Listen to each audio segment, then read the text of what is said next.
Hi BookTube, it's Amy. I got a couple of books in the mail today, so I thought that I would just go ahead and open them on camera here. I don't know for sure what is in these boxes.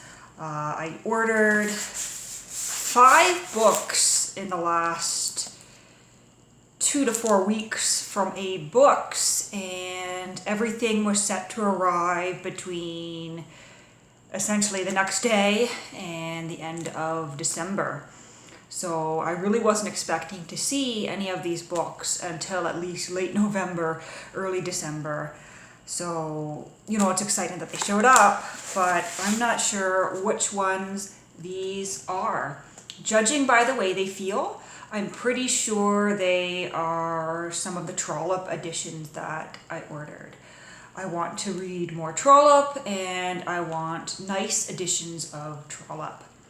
And the Folio Society editions that were printed in the late 80s, early 1990s have actually caught my eye for their simplicity. So let's just get started and open one of these. I've got my knife here. And these actually seem like legitimate boxes for books. Sometimes when you order secondhand, you end up with, sort of whatever. Oh yes, so here we go. This is my copy of Dr. Thorne. That's a little bit dusty actually. But there we go, Dr. Thorne. I have never read this one, but I have seen the BBC adaptation that's on Netflix here in Canada. Well, that's quite tight in the box. There we go. A nice brown copy here. The one that I have of Phineas Finn, no, not Phineas Finn. Castle Richmond, the one I have of Castle Richmond is green color. I got Can You Forgive Her from the bookstore recently in red. Phineas Finn will be green as well. That one should be arriving. That could be what's in the other box here. So this is from 1996. It feels as though it's never been read, just because there's not a lot of give in that front board. Yeah, this definitely feels like someone bought it, put it on their shelf, and never read it. Folio editions are known for their nice illustrations. I don't really care about the illustrations here. Oh, those pages are actually crackling. But, the illustrations aren't bad here. I guess if you want illustrations as far as illustrations go, they're not bad to look at. But I'm looking forward to, well, that woman's got a nasty look on her face. I'm looking forward to actually reading this one because I really enjoyed the BBC miniseries that I watched on Netflix. I think it was in the other way around. This box is quite tight. So yes, there's that one, Dr. Thorne by Anthony Trollope. Let's see what is in the second box here.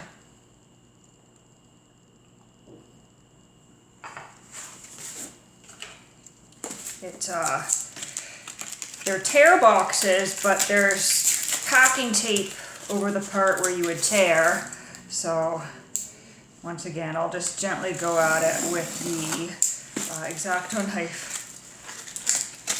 Nope, that didn't quite work. There we go. Oh, this one's green. This is my Phineas Finn, just as I expected.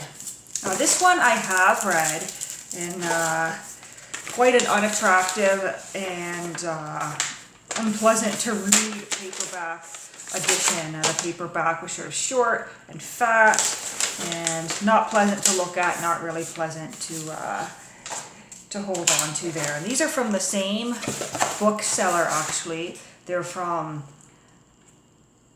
Halkin Books in London, United Kingdom. Halkin Books, 266 Lee High Road, London, that's odd. I wonder if the other one has that too? It does, the address is London.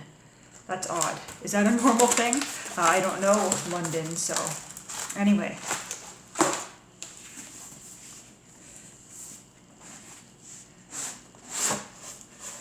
that this box is kind of an ugly pale mint green, but the green on the book itself isn't bad.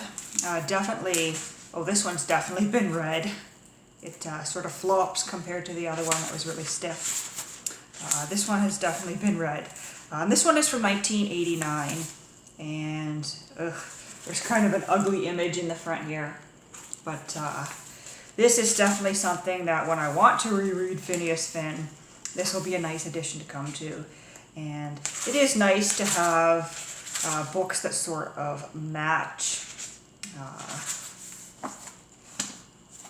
Let me see if I can find some more illustrations here. Oh, I don't like the illustrations in this one at all. Just ugly, and I'm not sure who thought all that scribbling was a good idea. I wonder if it says who the illustrator is.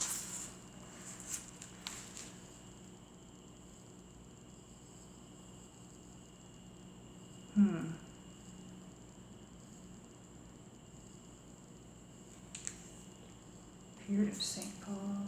Oh, illustrations by Llewellyn Thomas. Llewellyn Thomas, whoever you are, yeah, certainly interesting, and not in a good way. But this is the first Trollope I ever read, so it's nice to have it in a nice edition.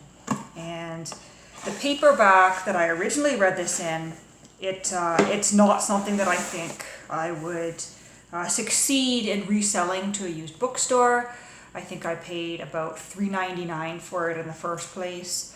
So I think I'm going to take it over to one of the little free libraries that I've spotted in my walks in this neighborhood and pop it in there. And I also have the same sort of edition of Phineas Redux coming in the mail sometime between 5 seconds from now and the end of December, as a Books tells me.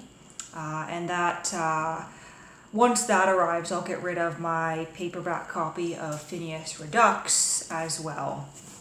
And I'm trying to remember what other Trollope I have coming for me.